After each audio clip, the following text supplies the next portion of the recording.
আয় করে গরিব অসহায় মানুষের পাশে দাঁড়ায়। আমার বাবার কিন্তু কোটি কোটি টাকা নাই, আমিও কোটিপতি না। তো আমি মধ্যবিত্ত পরিবারের ছেলে।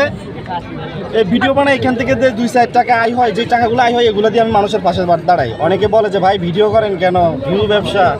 তো আমি তাদের উদ্দেশ্যে বলবো, দেখেন ভিউ ব্যবসা না করলে কিন্তু আমি একজন অসহায় মানুষের পাশে দাঁড়াতে পারবো না। আর আমি যখন একজন অসহায় মানুষকে বলি যে আপনি আমার ক্যামেরার সামনে কেন আসছেন, আপনাকে তো মানুষে দেখবে, বলতেছে আমি নিরুপায় হয়ে আপনার কাছে আসছি। আমি অনেকের কাছে গেছি, কেউ তো আমার গোপনে সাহায্য করে নাই। আমি অনেক ভালো ভালো বড় লোকের কাছেও গেছি, কেউ আমাকে গোপনে সাহায্য করে না। তাই বাধ্যতামূলক এখন নিজের জীবন বাঁচানোর জন্য ক্যামেরার সামনে আসতে বাধ্য হয়েছি, বুঝছেন।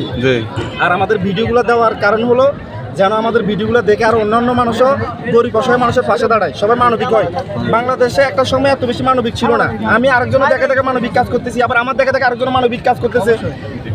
একজনের পাশে দাঁড়াবে। একটা সময় আমি যখন চট্টগ্রাম শহর আসছিলাম, তখন রাস্তা দিয়ে হাঁটার সময় দেখতেছি যে একটা মানুষ অসহায় রাস্তার পাশে পড়ে কান্নাকাটি করতেছে যে আমারা বাঁচান। হ্যাঁ, এবার একটা মানুষ অ্যাক্সিডেন্ট হয়েছে, একটা মানুষকে 2-4-5 জন মিলে মারতেছে, মানুষ পাশ দিয়ে হাঁটে চলে যাচ্ছে, কিন্তু কেউ কারো দেখো না। মানে এই লোকটা যে বাঁচাবে দেখে না। এখন বর্তমানে ইনশাল্লাহ দিলে সেগুলো নাই, কারণ জায়গায় জায়গায় এখন মানবিক লোক হয়ে গেছে, সবার বিপদে আপদে তারা দূরে যায়। আর আমি কিন্তু এই ধরনের কিছু কন্টেন্ট তৈরি করছি যেন মানুষ মানবিক হয়, যে অ্যাক্সিডেন্ট হইলে যেন মানুষকে ধরে মেডিকেল নেয় করছি। আপনারা হয়তো যারা আমার ভিডিও দেখেন তারা জানছেন।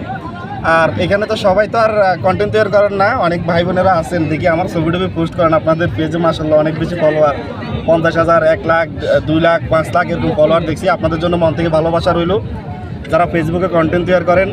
মোট কথা হলো, আপনি যদি ভালো কিছু করেন, ভালো ভিডিও দেন, ইনশাল্লাহ দিলে আপনি সামনের দিকে এগিয়ে যাইতে পারবেন। তবে আপনার মনোবল থাকতে হবে এবং ভালো কাজের সাথে যুক্ত থাকতে হবে, মন পরিষ্কার থাকতে হবে, তাহলে আল্লাহ সামনের দিকে এগিয়ে নিবে।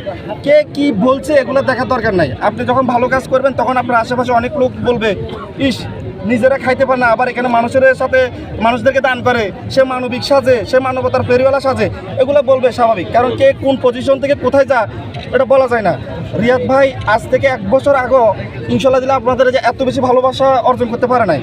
হয়তো এই 1 বছর রিয়াদ ভাই যে কাজগুলো করছে এগুলো আপনাদের কাছে ভালো লাগছে, এই জন্য আপনারা সবাই মিলে আজকে এখানে আসছেন। এটা তো আমার জন্য খুব খুশির বিষয় যে এত মানুষ আমার কাছে আসছেন রিয়াদ ভাইয়ের সাথে একটা সেলফি তোলার জন্য, একটা 30 সেকেন্ডের ভিডিও নেওয়ার জন্য। এটা তো আমি খুব খুশি, এটা আমি ভাবলেও আমার কাছে খুশি লাগে। আমি আসতেছি, আসার পথে আমি মনে মনে ভাবতেছি যে আমার জন্য অনেক ভাইয়েরা অনেক বোনেরা অপেক্ষা করতেছে।